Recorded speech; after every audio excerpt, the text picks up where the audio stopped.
Good morning, St. Francis, and good morning, people of God. It is Monday, the 26th day of June 2023, Monday of the 12th week of the year, the 12th week in Ordinary Time. Still out and about and on the road, and so making our way back to Raleigh today. It was this past weekend, we celebrated the solemnity of the birthday of John the Baptist on Saturday, and then realized that on Sunday, the 25th of June, it was 6 months until Christmas Day. So something to keep in mind, especially with our shopping responsibilities, if that so moves us as we move towards the Christmas season. So halfway done with the year, almost halfway done with halfway to Christmas. So as we continue to move through Ordinary Time and this Monday of the 12th week. We move from the second letter of Paul to the Corinthians, finally concluding that. We would have concluded on Saturday, had Saturday not been John the Baptist, but we concluded on Sunday. And now we move back into Genesis. So again, we pop around during Ordinary Time in either year one or year two. We are in year one this year because it is an odd numbered year, 2023. And we go back and forth all over the place. So we're in Genesis, and basically the call of Abraham, known as Abram at this point, because God will change his name to Abraham once Abraham settles himself into the land that has been promised to him. And God promises this land to Abraham, the land that would become Israel, the land that becomes the Holy Land, as a perpetual inheritance that will be given not only to him but to his descendants, who will be as numerous as stars of the sky, sands of the seashore, etc., etc. In this passage, God proclaims this twice to Abram, because again, is Abram doubting? Is Abraham really, just following, thinking that this might be a good thing, but not really trusting it fully? The fact that God keeps reiterating the promise is the fact that God will complete it and that God will do it. And so Abram, being faithful to that at least, not knowing truly the outcome, not knowing truly this God, this unseen God who is speaking to him, packs up his family from basically by the Persian Gulf area and moves all the way over to Israel.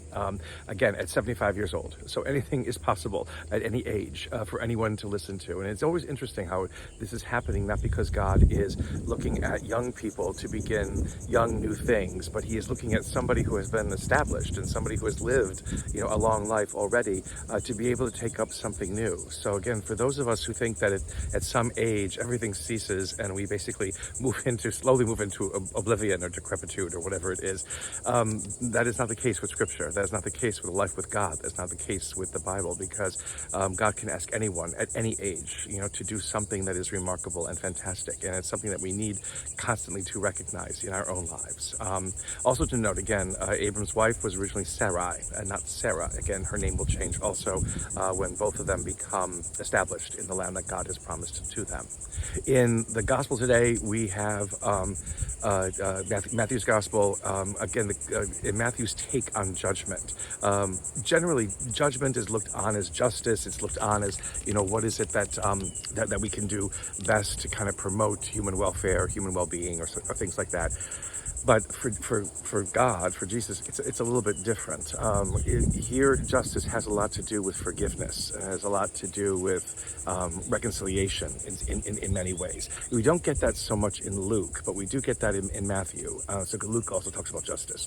And so here it is that basically Jesus says, as it is said in Luke, do not judge so that you are not judged yourself. And then Jesus goes into this wonderful little metaphor of how can you take out the speck in your brother's eye when you do not see the great beam in your own eye. Again, the idea about being hypocrites sometimes, that we want to correct other people's ways and means without first correcting our own, without first trying to understand what is it that we need to work on and what is it that we need to make sure that we take care of, so that, again, we can be of the best help and support to others.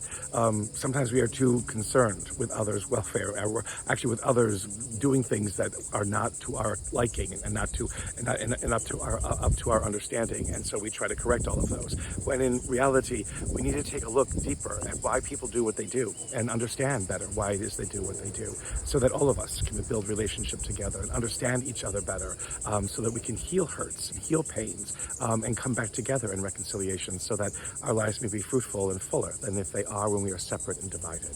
That was an important lesson to learn today, especially in this world, in which perhaps divisions and the hatreds and bitternesses that we keep because of our divisions don't allow us to understand anybody or anything. As witnesses, as Christian witnesses in this world, as witnesses to God's love in this world, we are always called to that something more that the world itself needs to realize. A blessed day, St. Francis and people of God. May the Lord always give you his peace.